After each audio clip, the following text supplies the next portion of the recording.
Assalamualaikum warahmatullahi wabarakatuh. Oke, kita lanjutkan saja ceritanya. Just. Bab 286 sampai 290. Bab 286 kuota. Karena dia mengenakan gaun berpotongan rendah, ombak seputih salju beriak di depan Huang Tingting, membuat para pria di ruang konferensi haus. Dia tidak peduli, sebaliknya, dia tetap menikmati perasaan diawasi. Kilatan kemarahan melintas di mata Xie Jing. Apalagi yang kamu lakukan? Jika kamu mengganggu pekerjaan normalku lagi, meskipun kamu adalah pemegang saham, aku akan meminta penjaga keamanan untuk mengusirmu. Nyonya tua Xie memasang wajah tegas. Siapa yang mengajarimu berbicara dengan sikap seperti itu di depanku? Dia mengundang Huang Tingting kembali, dan reaksi Xie Jing terlalu tidak sopan padanya. Tapi, nenek, Xie Jing sangat marah. Bisakah dia membiarkan wanita ini menimbulkan masalah?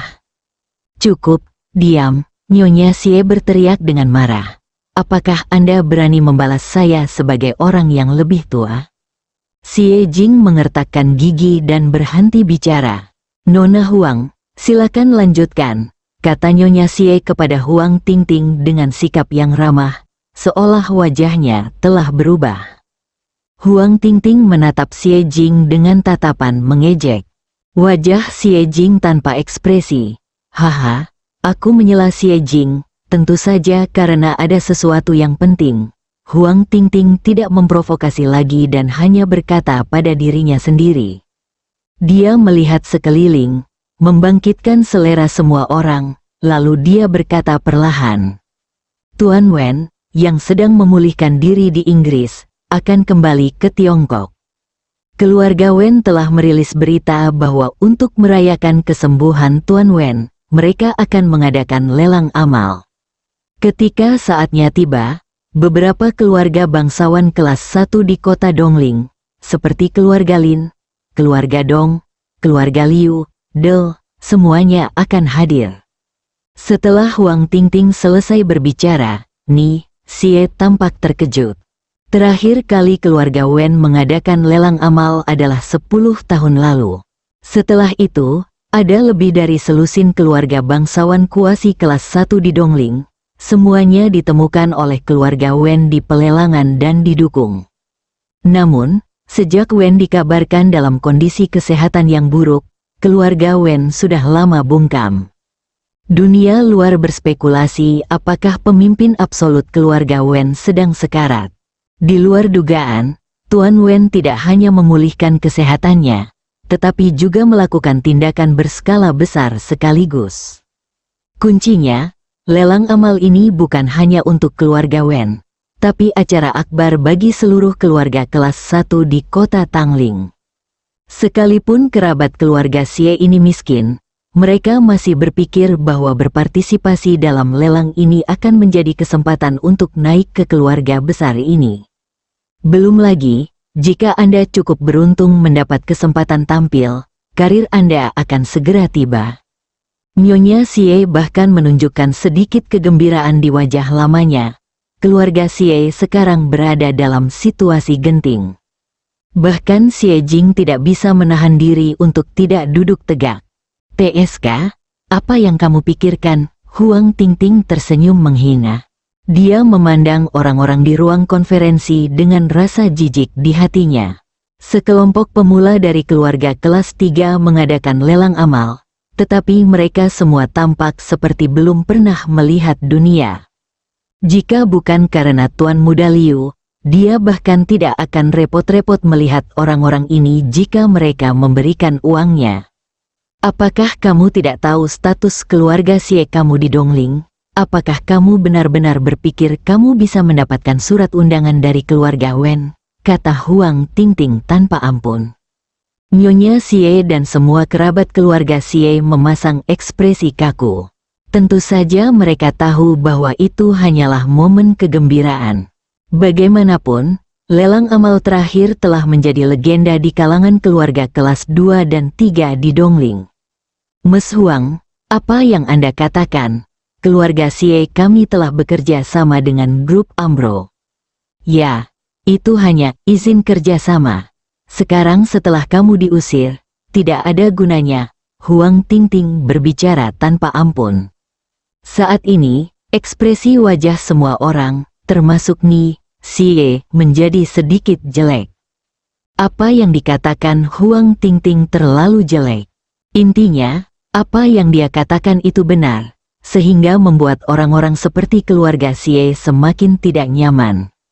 Jika urusan utamamu adalah menjadi sarkastik di sini, maka tidak perlu menyita waktu kita di masa depan, Xie Jing berkata dengan dingin. Kali ini, Ni Xie tidak menghentikannya. Huang Tingting sama sekali tidak marah dan mengerutkan bibirnya dengan nada menghina. Akulah yang terlalu malas membuang waktuku untuk mengobrol denganmu. Dia berdiri dan mengambil posisi merendahkan. Saya wanita tertua dari keluarga Huang. Saya jauh lebih tinggi dari Anda. Apakah Anda pantas meluangkan waktu? Huang Tingting mencibir. Kemudian, dia mengabaikan ekspresi marah wanita tua Xie di sebelahnya dan mengeluarkan sebuah amplop indah dari tasnya. Lagi pula, keluarga Huang bukanlah keluarga Xie-mu. Meskipun aku baru saja tiba di Tangling, keluarga Wen sudah mengirimiku undangan. Setelah mengatakan itu, Huang Tingting dengan santai melemparkan amplop di tangannya ke atas meja. Ada keributan di ruang konferensi.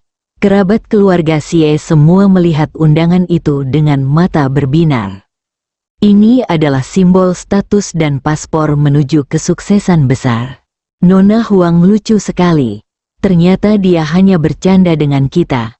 Haha, kata Xie Kaidong dengan ekspresi menyanjung. Begitu dia mengatakan ini, semua orang juga bereaksi. Ya, ternyata Nona Huang sudah mengetahui hal ini. Seperti yang diharapkan dari wanita tertua dari keluarga Huang, statusnya luar biasa. Benar, saya mendapat undangan begitu saya tiba, sungguh menakjubkan. Segala jenis kentut pelangi terbang secara gratis. Nyonya Xie juga menunjukkan senyuman lembut. Kalau begitu, Nona Huang, bagaimana Anda akan mengatur undangan ini? Seolah-olah orang dengan wajah jelek tadi bukanlah dia. Hanya Xie Jing yang tampak tenang dan tidak berbicara. Huang Tingting mengangkat tangannya dan menekannya, memberi isyarat agar semua orang diam. Kali ini, meski undangannya untuk saya, secara logika, saya bisa membawa 2 orang. Dia berkata dengan tenang, mata semua orang berbinar. Namun kemudian, mereka semua menyerah, tidak mungkin hal sebaik itu terjadi pada mereka. Nona Huang, Xiao Dong adalah cucu tertua dari keluarga Xie kami. Kesempatan seperti ini sempurna. Huang Tingting mengangguk sedikit, ini wajar. Bagaimanapun, Nyonya Xie telah bergabung dengan keluarga Huang, jadi dia masih harus memberinya pemanis. Ketika Xie Kaidong mendengar ini, dia sangat gembira dan segera berdiri dan berkata, Nenek, jangan khawatir, saya pasti akan menghargai kesempatan ini. Dia tersenyum lagi pada Huang Tingting dan berkata, Nona Huang, terima kasih banyak. Huang Tingting berkata, oke. Jangan mempermalukan saya. Xie Kaidong dengan cepat merespons. Kemudian, dia berdiri tegak dan melihat sekeliling, dengan rasa bangga yang tak bisa disembunyikan di wajahnya. Benar saja, dia adalah pewaris keluarga Xie yang ditakdirkan. Masih ada satu tempat lagi. Semua orang di ruang konferensi mau tidak mau mengarahkan pandangan mereka pada Xie Jing dan Nyonya Xie. Hanya mereka 2 orang di sini yang memenuhi syarat untuk pergi ke lelang amal. Bab 287 memohon padaku. Ruang konferensi menjadi sunyi. Tangan Xie Jing tanpa sadar mengencangkan pegangan kursi. Masuk akal jika sebagai presiden perusahaan Xie dan memiliki kekuasaan besar di perusahaan, dialah yang harus pergi. Untungnya, Huang Tingting lah yang menyampaikan undangan ini. Kedua orang tersebut pernah berselisih sebelumnya, dan bahkan mengembangkan dendam di Inggris. Untuk sesaat, Xie Jing tidak punya harapan lagi. Sebaliknya, Nyonya Xie adalah dewa tua. Menurut pendapatnya, calon kedua Huang Tingting pastilah dirinya sendiri. Dalam suasana hati setiap orang yang berbeda, Huang Tingting terkekeh. Kandidat kedua ini, Xie Jing, apakah kamu ingin pergi? Senyuman di wajah Ni Xie memudar, Xie Jing juga tercengang. Mungkinkah Huang Tingting ingin memilih dirinya sendiri? Lelang ini sangat penting bagi keluarga Xie, tentu saja aku ingin pergi, kata Xie Jing tanpa ragu. Senyuman di bibir Huang Tingting tiba-tiba menunjukkan sedikit kekejaman. Jika kamu ingin pergi, mohon padaku. Sikapmu harus tulus, emosimu harus terkendali, dan kata-katamu harus diucapkan dengan baik. Tolong, aku merasa bahagia, dan mungkin aku akan mengantarmu ke sana. Dia duduk di kursi, menyilangkan kaki, melipat tangan di dada, dan mencibir. Wajah cantik Xie Jing tiba-tiba tenggelam. Huang Tingting ini tidak berniat memberikan kuota pada dirinya sendiri. Dia hanya ingin mempermalukan dirinya sendiri. Ekspresi Nyonya Xie berubah, tapi dia tidak mengatakan apa-apa. Dia pikir Huang Tingting hanya ingin menggoda Xie Jing, jadi dia menahan keinginan untuk meminta tempat. Lelang ini adalah kesempatan bagi keluarga Xie untuk keluar dari masalah.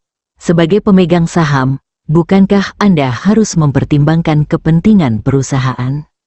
Xie Jing menarik napas dalam-dalam dan berkata, dia tahu bahwa Huang Tingting mengambil kesempatan untuk menipunya, tetapi dia masih ingin mencoba dan menang. Jangan bicara tentang Nyonya Xie, tapi untuk orang seperti Xie Kaidong, apa gunanya pergi ke sana? Huang Tingting mengerutkan bibirnya dengan jijik. Saya tidak peduli apakah keluarga Xie bisa keluar dari masalah atau tidak. Jadi menurutmu saya peduli dengan ini? Xie Jing mengepalkan tinjunya dengan keras. Lalu mengapa kamu berpura-pura di sini? Apakah kamu benar-benar berpikir aku tidak tahu niatmu? Ekspresi marah muncul di wajahnya.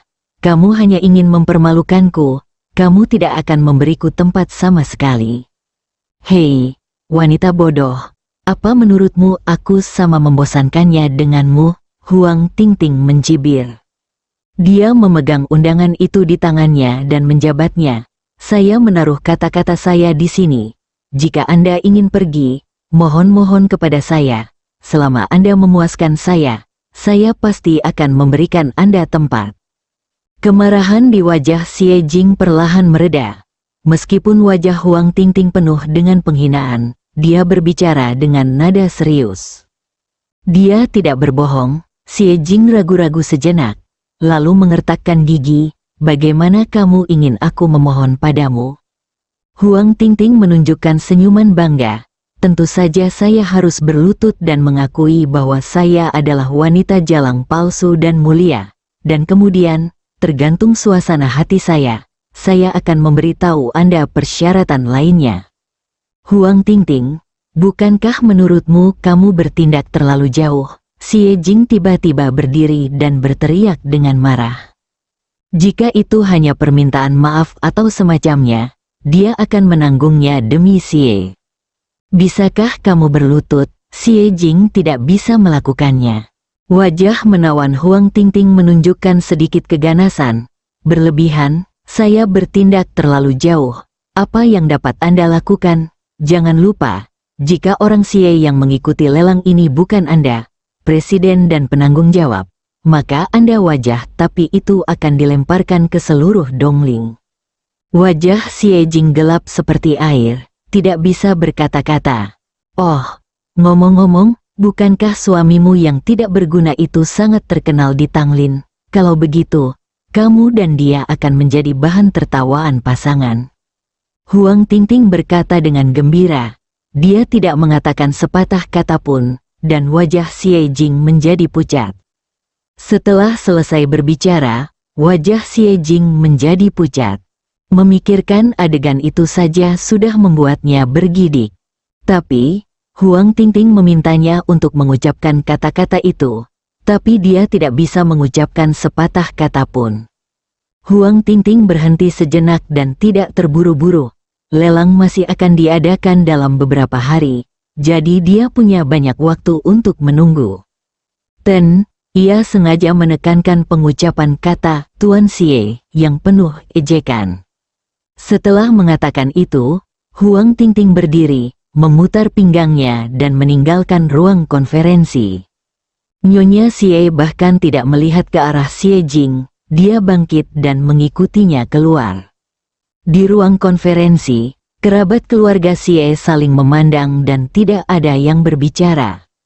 Setelah beberapa saat, Xie Jing menutup matanya dan menghela nafas. Dia tidak pernah menyangka akan menghadapi situasi sulit seperti ini di hari pertamanya kembali bekerja. Namun apa yang perlu dilakukan tetap perlu dilakukan. Semuanya, mari kita mulai bisnis. Xie Jing hanya bisa menekan perasaan berat di hatinya dan mulai mengatur pekerjaan. Ruang VIP Xie. Huang Tingting duduk begitu saja di kursi atas, ditemani oleh wanita tua Xie, dan Xie Kaidong dengan rajin menyajikan teh dan air. Berkat Nona Huang kali ini, keluarga Xie kita mendapat kesempatan. Meskipun dia lebih tua, dia tidak sebaik Huang Tingting dalam hal status. Huang Tingting tampak malas, tidak apa-apa, tapi, Nona Huang, jika Xie Jing benar-benar memohon belas kasihan, apakah Anda benar-benar ingin memberinya tempat itu? Xie Lao Fei mau tidak mau bertanya. Huang Tingting meliriknya, apalagi, apa menurutmu aku bercanda? Wajah Nyonya Xie menjadi gelap dan dia sedikit tidak senang. Huang Tingting melihatnya, tapi tidak peduli sama sekali. Meskipun wanita tua ini memiliki hubungan tertentu dengan keluarganya, dia tetap tidak menganggapnya serius. Adapun memberi Xie Jing kuota, jika memungkinkan, Huang Tingting tidak akan mau. Namun, masalah ini diberitahukan oleh Tuan Muda Liu, dan Xie Jing harus berpartisipasi dalam pelelangan ini.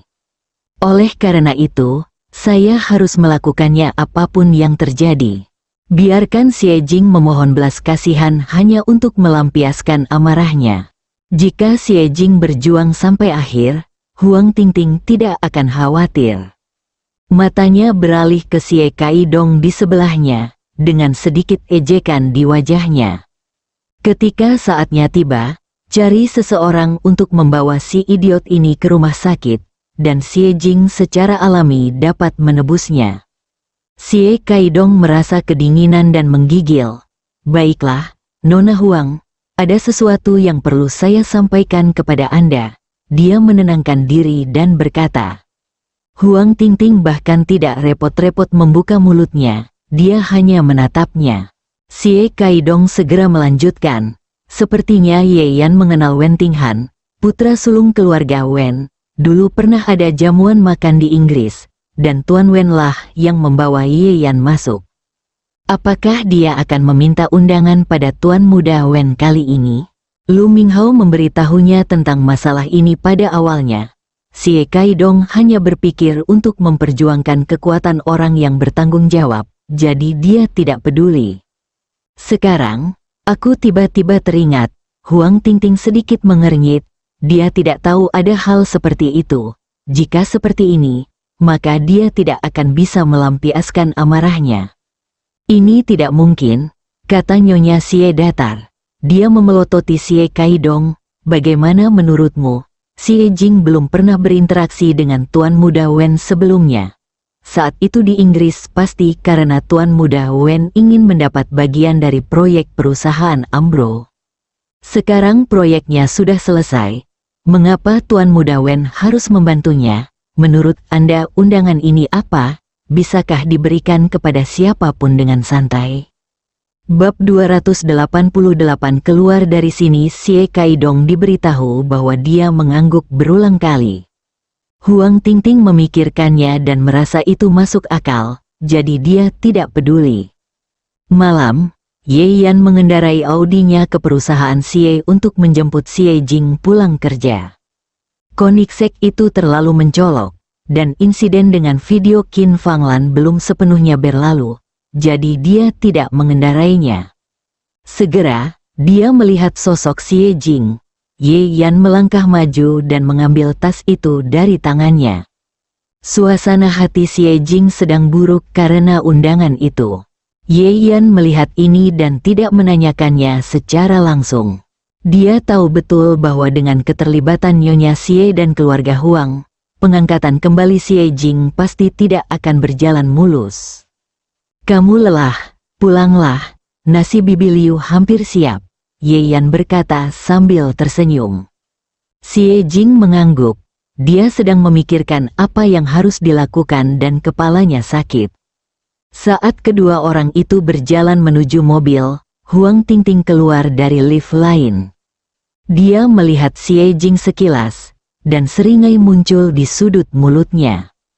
Hei, bukankah ini Tuan Xie? Saya belum melihatnya sejak pertemuan pagi. Apakah Anda sibuk, atau Anda menghindari saya? Kata Huang Tingting dengan marah. Ye Yan memandangnya dan mengangkat alisnya sedikit. Tanpa diduga, orang yang berasal dari keluarga Huang sebenarnya adalah dia. Wajah Xie Jing menunduk dan dia berkata kepadanya, "Ayo pergi." Dia benar-benar tidak ingin melihat Huang Tingting, jadi dia jarang meninggalkan kantor. Huang Tingting menghampirinya dan berkata dengan nada merendahkan, "Xie Jing, saya menyarankan Anda untuk memikirkannya lebih awal. Nyonya tua Anda juga ingin pergi. Jika Anda menunda untuk waktu yang lama, saya akan memberikan tempat itu kepada yang lama. Nona." Xie Jing tidak berkata apa-apa dengan wajah dingin. Huang Tingting memandang ke arah Ye Yan yang berada di sampingnya dan tiba-tiba menunjukkan senyum bercanda. "Kalau tidak, jika kamu benar-benar tidak bisa mempermalukannya, kamu bisa meminta suamimu untuk berlutut dan meminta maaf atas namamu. Bagaimana?" Ada semacam kebencian dalam nada suaranya. Lagi pula, suamimu adalah pecundang yang tidak berguna. Jadi saranku bisa dianggap sia-sia, bukan? Sudah cukup, Xie Jing tidak bisa mendengarkan lagi. Tidak peduli orang seperti apa Ye Yan, dia tidak akan membiarkan orang lain menderita demi dia. Huang Tingting, aku tidak akan menyetujui permintaan yang tidak tahu malu seperti itu. Xie Jing tidak berkata apa-apa, menoleh ke Ye Yan dan berkata, "Ayo pergi, aku tidak ingin tinggal di sini lagi." Dengan tatapan dingin di matanya, Ye Yan melirik Huang Tingting dan pergi bersama Xie Jing. Huang Tingting melihat ke belakang mereka dan merasa sangat bahagia. Di dalam mobil, "Ada apa?" Ye Yan bertanya dengan tenang sambil mengemudikan mobil. Xie Jing menghela nafas dan menceritakan kisahnya lagi. Dia tidak mengira Ye Yan bisa membantu, tapi menyimpan hal-hal ini di dalam hatinya terlalu menyakitkan, jadi akan lebih mudah untuk mengatakannya. Lelang, undangan, Ye Yan tercengang. Ngomong-ngomong, Lin Xiaoyu sepertinya pernah mengundang dirinya sendiri sebelumnya. Dia tidak tertarik dengan jamuan makan seperti ini, jadi dia tidak peduli. Tidak mungkin, hal yang sama, kan, keesokan harinya. Pertemuan pagi Xie Jing selesai mengatur pekerjaannya dan hendak membubarkan pertemuan ketika Xie Kaidong membuka pintu dan masuk. "Xie Kaidong, ini perusahaannya, kami sedang mengadakan pertemuan, harap perhatikan identitas Anda," Xie Jing berkata dengan dingin. Xie Kaidong memandangnya dengan jijik, lalu dengan hormat mengundang Huang Tingting dan Nyonya Xie masuk. Ketika Xie Jing melihatnya, wajahnya sedikit berubah. "Apa yang kamu lakukan di sini lagi?" Huang Tingting duduk dan berkata dengan tenang, "Tentu saja saya di sini untuk menanyakan apakah Anda sudah memikirkannya." Xie Jing mengertakkan gigi dan tidak berkata apa-apa. "Xie Jing, sebagai presiden keluarga Xie, kamu terus mengatakan bahwa kamu akan mengabdikan dirimu pada perusahaan. Tapi sekarang kamu hanya menundukkan kepala. Apakah ini sangat sulit?" Nyonya Xie berkata dengan dingin. Dia juga berpikir jernih bahwa tidak ada gunanya membuat putri tertua keluarga Huang tidak bahagia hanya karena kuota. Lebih baik membantunya dan mendapatkan lebih banyak manfaat. Xie Jing berkata dengan marah, "Nenek, kamu ada di sini kemarin. Apakah menurutmu permintaan seperti itu hanya menundukkan kepalamu?" "Itu adalah pengorbanan yang perlu bagi keluarga Xie," kata Nyonya Xie dengan tenang. Xie Jing tertawa dengan marah. "Ya, saya seharusnya memikirkannya lebih awal. Terakhir kali dia mengundurkan diri, itu karena Ni Xie memintanya untuk berkorban. Kali ini, dia ingin menggunakan metode yang sama untuk memaksakan dirinya." Nyonya Xie tidak bisa membiarkannya berpikir terlalu banyak, dan kemudian berkata, "Xie Jing, lelang ini sangat penting bagi keluarga Xie. Karena kamu tidak mau menundukkan kepala, maka tentu saja kamu tidak bisa pergi. Jadi, beban kali ini ada pada Xiao Dong. Namun, tidak baik jika Xiao Dong tidak memiliki posisi sekarang. Dia mewakili keluarga Xie dan harus memiliki status yang layak. Bagaimana menurutmu?" Xie Jing dan Xie Kaidong mengangkat kepala bersama-sama. Yang satu tidak dapat dipercaya dan yang lainnya benar-benar mengejutkan. "Nenek, apa maksudmu?" Xie Jing berseru dan bertanya.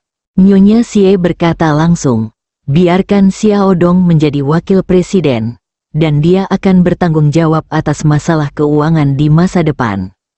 Dalam hatinya, Xie Kaidong adalah pewaris sebenarnya, jadi dia telah berpikir untuk mempekerjakannya kembali. Wajah Xie Jing menjadi pucat. Xie Kaidong akan dipekerjakan kembali, dan dia sudah siap secara mental. Tapi Nyonya Xie sebenarnya ingin menyerahkan kekuatan finansial penting itu kepada Xie Kaidong. "Itu tidak berarti bahwa saya telah terpukul kembali ke masa lalu, di mana uang akan tertahan di leher saya. Tidak, Xie Kaidong tidak bisa mengendalikan kekuatan finansial." Xie Jing dengan tegas menolak.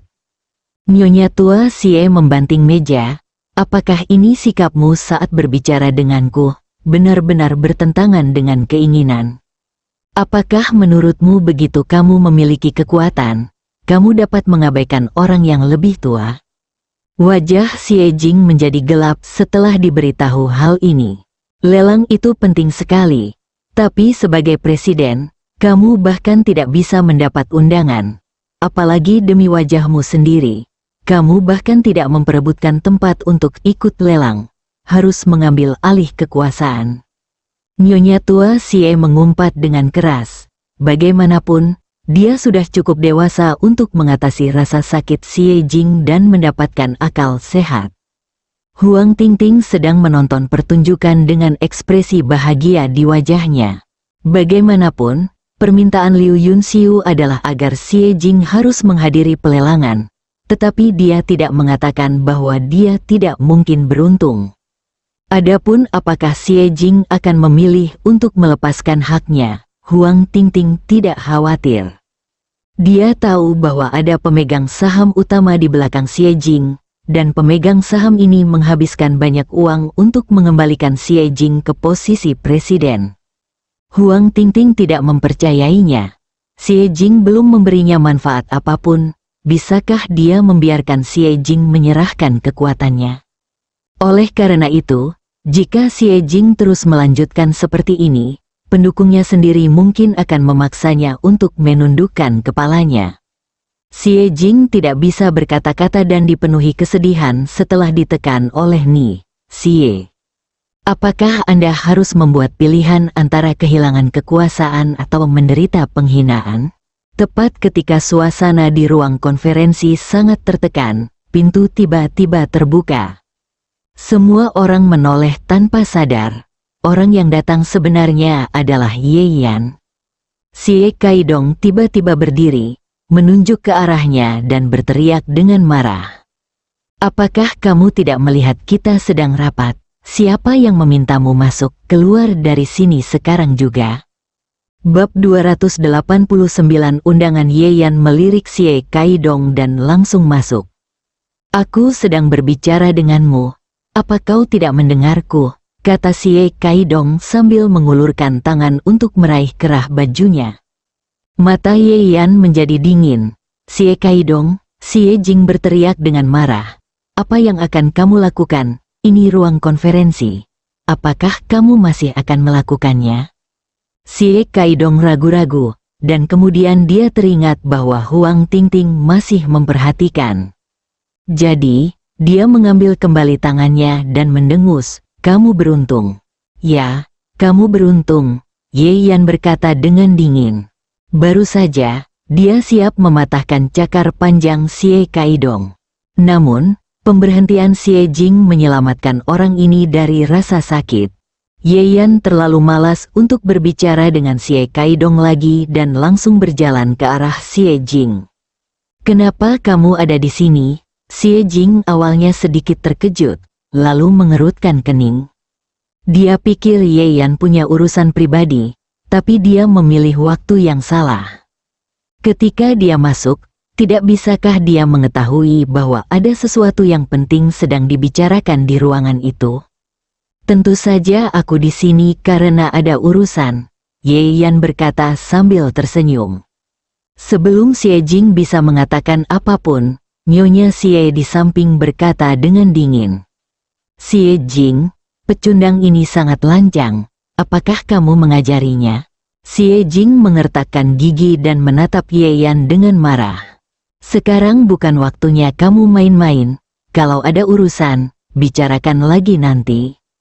Pada saat yang sama, saya merasa sedikit tidak berdaya. "Sudah terlambat untuk kembali," Ye Yan berkata. "Lagi pula, aku di sini hanya untuk mengantarkan sesuatu." "Kirim sesuatu?" Saat keraguan muncul di benak Xie Jing, Ye Yan mengeluarkan tas dokumen dan menyerahkannya padanya. "Apa-apaan ini? Apakah si idiot ini sudah gila? Apa dia tidak melihat apa yang terjadi di sekitarnya?" Xie Kaidong berkata kepada orang-orang di sekitarnya dengan ekspresi kaget. Yang lain juga memandang Ye Yan dengan sinis. Benar saja, dia adalah pecundang. Xie Jing sudah dalam masalah, dan dia benar-benar datang untuk menimbulkan masalah. "Sudah cukup, Ye Yan, pergi dari sini, tidak ada tempat bagimu di sini," teriak Nyonya Xie. Ye Yan meliriknya dan berkata dengan tenang, "Jika kamu sudah tidak mempunyai kekuatan lagi, berhentilah memberi perintah. Bukankah kamu pikir kamu konyol?" Wajah Nyonya Xie tua memerah karena marah. Hal yang paling tidak nyaman baginya adalah kekuatan di tangannya diambil. Tapi Ye Yan bahkan tidak melihatnya.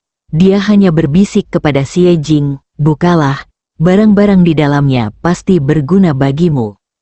Xie Jing menghela nafas. Keadaan sudah seperti ini. Meskipun dia membiarkan Ye Yan pergi sekarang, tidak akan ada yang berubah.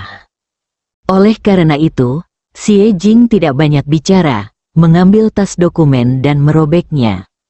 Dia juga sedikit penasaran, apa yang bisa dikirimkan Ye Yan? Kantong dokumen robek dan sebuah amplop terjatuh. Pola di atasnya dibuat dengan indah, dan sekilas terlihat seperti produk kelas atas. Ruang konferensi sepi, amplop itu terlihat sangat mirip dengan undangan yang dikeluarkan Nona Huang kemarin. Semua orang berpikir begitu, tapi mereka tidak yakin. Karena jawaban ini sangat konyol, Xie Jing juga tercengang.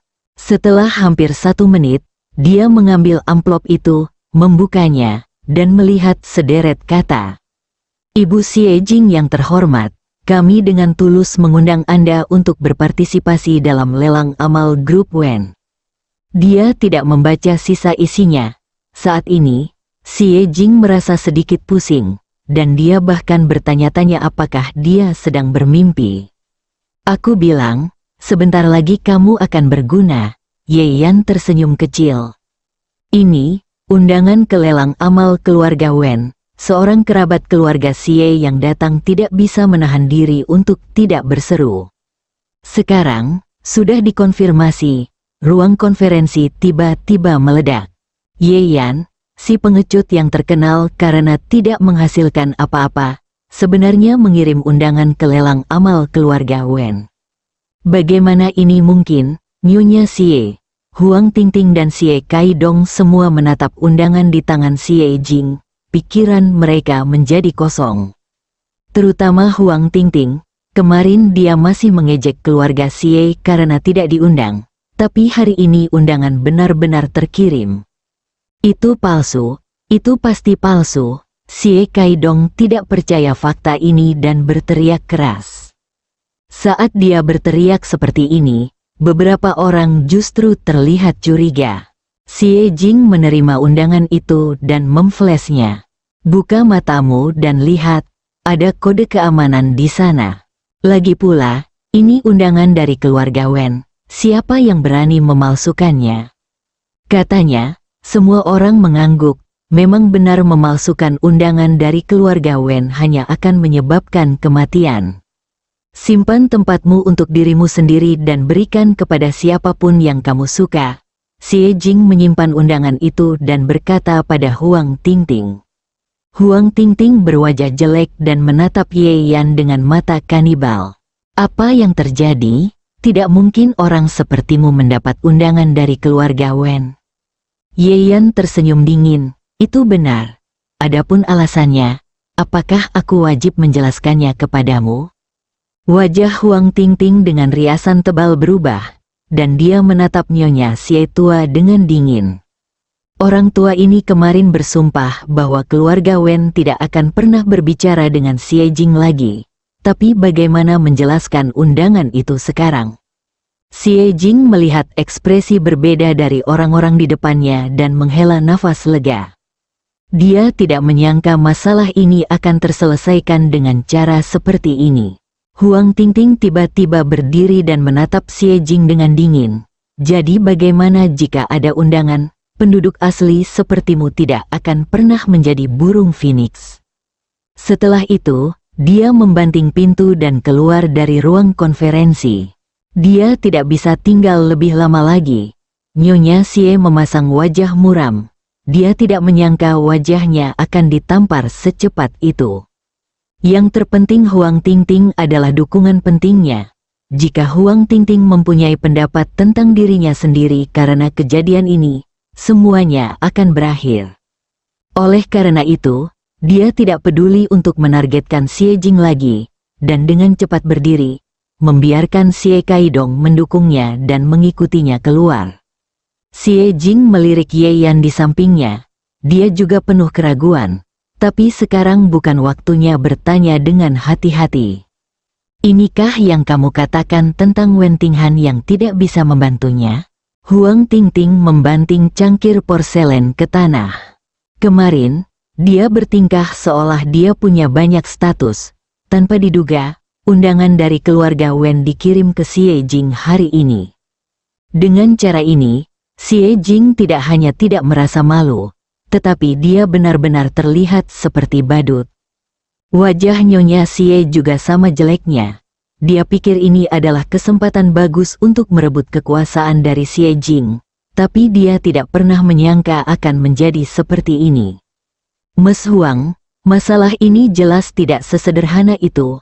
Anda juga tahu situasi apa yang dihadapi keluarga Xie sebelumnya. Jika Xie Jing benar-benar memiliki hubungan baik dengan keluarga Wen, bagaimana dia bisa mengundurkan diri? Nyonya tua Xie berkata dengan gigi terkatup. Kalau begitu jelaskan padaku apa yang terjadi. Suara Huang Tingting menjadi tajam karena marah. Aku tahu, kata Xie Kaidong tiba-tiba. Nyonya Xie dan Huang Tingting sama-sama memandangnya. Xie Kaidong mengangkat ponselnya dan berkata, itu pasar gelap. Bab 290 harus dibeli. Baru saja, seorang teman saya memberitahu saya bahwa seseorang mengirim pesan ke pasar gelap bawah tanah di Tanglin kemarin, ingin membeli undangan lelang keluarga Wen dengan harga tinggi. Tapi pesan ini hilang hari ini. Xie Kaidong menunjukkan informasi di layar kepada Huang Tingting dan Nyonya Xie. Pasar gelap, itu menghabiskan banyak uang, bisakah Xie Jing mendapatkannya? Mungkin ada yang akan menjual undangan yang ada di tangannya, tapi yang pasti itu bukan sesuatu yang bisa didapat dengan harga 1 atau 2 miliar. Dia tahu bahwa status Xie Jing di keluarga Xie canggung dan tidak mungkin dia memiliki uang sebanyak itu. Nyonya Xie menggeleng, Xie Jing tidak punya uang, tapi Ye Yan punya banyak uang. Ketika keluarga Ye berada dalam kesulitan dan aset-aset mereka tidak diketahui keberadaannya, aku menduga lelaki tua itu pasti menyimpannya dan baru mengembalikannya kepada Ye Yan beberapa tahun setelah mereka menikah dengan Xie Jing. Orang tua yang dia bicarakan tentu saja adalah Tuan Xie. Xie Kaidong tidak tahu tentang kejadian lama seperti itu, dan Huang Tingting bahkan kurang tertarik. Yang dia tahu hanyalah undangan di tangan Xie Jing mungkin dibeli di pasar gelap. Sialan, aku tidak tahu kalau bajingan tak berperasaan itu bahkan akan menjual barang berharga seperti itu dan mendapat tawaran gratis dari wanita jalang itu, Xie Jing.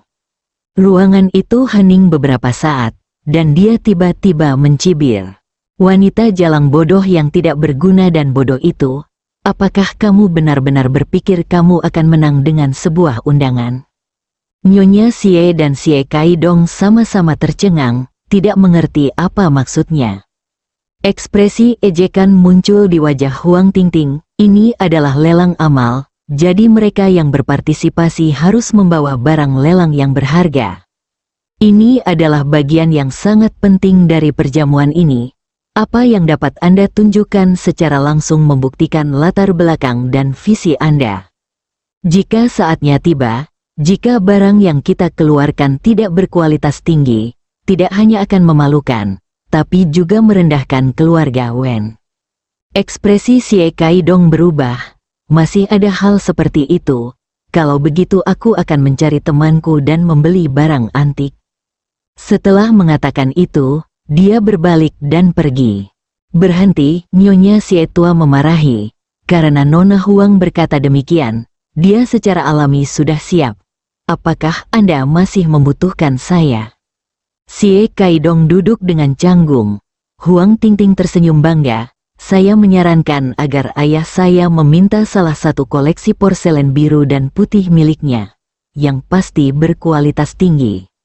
Xie Kaidong dengan cepat menyanjungnya. Nyonya Xie juga tersenyum tipis dan mengangguk pelan.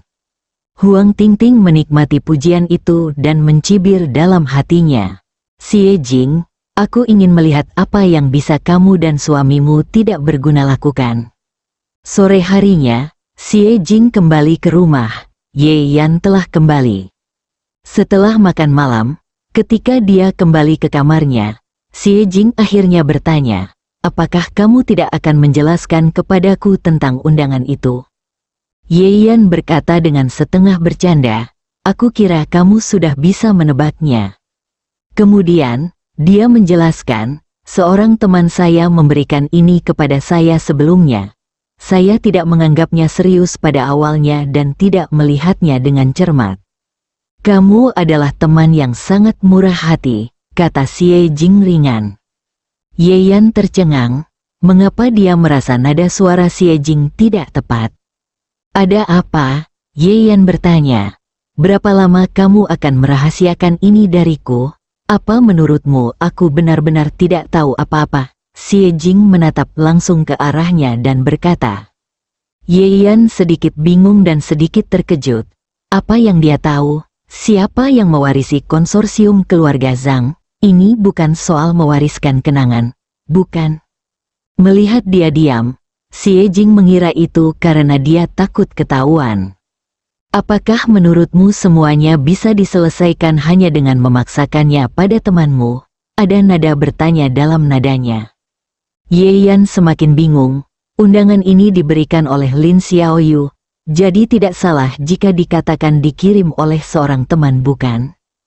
Kalau tidak, apalagi yang bisa terjadi? Xie Jing mengeluarkan ponselnya, menemukan pesan, lalu melemparkan ponselnya ke depan Ye Yan dan berkata, coba lihat sendiri. Ye Yan meliriknya dan melihat bahwa memang ada seseorang di pasar gelap yang ingin membeli undangan pelelangan. Bukannya dia tidak mengetahui hal ini, dia dan Zhang Chuxue sedang mengobrol satu sama lain kemarin. Orang yang melakukan ini adalah keluarga kelas 2 di Dongling yang tidak diundang. Namun, tidak lama setelah mereka mengirimkan berita pembelian, keluarga Wen mendatangi mereka dan langsung membuat keluarga tersebut bangkrut dan keluar dari Dongling.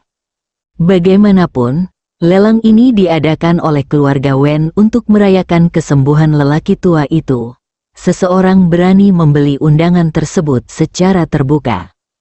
Tapi, apa hubungannya masalah ini dengan diriku sendiri? Gerakan Yeyan terhenti. Menurutmu bukan aku yang membeli undangan ini, kan? Karena keluarga menyebarkan informasi tersebut secara anonim, dan keluarga Wen menanganinya terlalu cepat, tidak seorang pun kecuali beberapa keluarga besar yang mengetahui siapa pembeli yang mengirimkan informasi pembelian tersebut dan kemudian menghilang. Yeyan tidak menyangka dia akan benar-benar berbaring. Ini tidak ada hubungannya denganku, Yeyan berkata sambil tersenyum masam. Wajah cantik Xie Jing tenggelam. Pada titik ini, kamu masih tidak mengakuinya. Kamu sangat berani. Kamu bahkan bisa melakukan hal seperti itu. Bahkan jika kamu memiliki sedikit persahabatan dengan Tuan Muda Wen, tidak seperti ini. Ini tentang wajah keluarga Wen. Bagaimana jika mereka benar-benar ingin memberimu pelajaran? Dia sedikit marah dan berbicara sangat cepat. Yeyan tidak berdaya. Kamu salah paham. Saya bukan pembelinya. Keluarga Wen sudah berurusan dengan keluarga yang memposting informasi pembelian. Xie Jing menghela nafas. Apakah menurutmu aku akan mempercayai kebetulan seperti itu? Yeyan ingin menjelaskan, tapi dia mengangkat tangannya untuk menghentikannya. Saya tahu Anda pasti menggunakan hubungan Anda dengan Tuan Muda Wen untuk menyelesaikan masalah ini. Jika tidak, keluarga Wen mungkin sudah datang ke rumah Anda sekarang. Saya hanya ingin mengatakan, saya tidak tahu apa yang Anda katakan atau lakukan di depan Tuan Muda Wen. Tetapi hal-hal yang mereka lakukan untuk Anda pasti tidak sia-sia. Baik itu bantuan atau uang, Anda harus membayarnya kembali. Aku harap kamu menjaga dirimu sendiri, Xie Jing berkata tanpa emosi dalam nadanya. Setelah mengatakan itu, dia berhenti menatap Yeyan dan hanya berbaring membelakanginya. Yeyan terdiam. Ini benar-benar bencana yang tidak masuk akal. Ini benar-benar tidak seperti yang kamu pikirkan. Undangan ini diberikan kepadaku sebagai ucapan terima kasih karena telah melakukan kebaikan untuk teman yang aku lakukan sebelumnya. Dia hanya bisa berkata, aku bilang, kamu tidak perlu menjelaskan. Aku tidak ingin mendengar alasan kamu mengada-ada. Suara Xie Jing terdengar dingin. Ruangan menjadi sunyi. Lagi pula, kamu menginginkan undangan ini untuk keluarga Xie. Ketika Tuan Muda Wen memintamu membalas budi, aku akan melakukan apa yang harus kulakukan dan aku tidak akan menolak.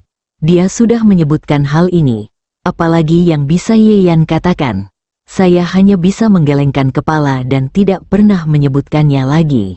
Bersambung.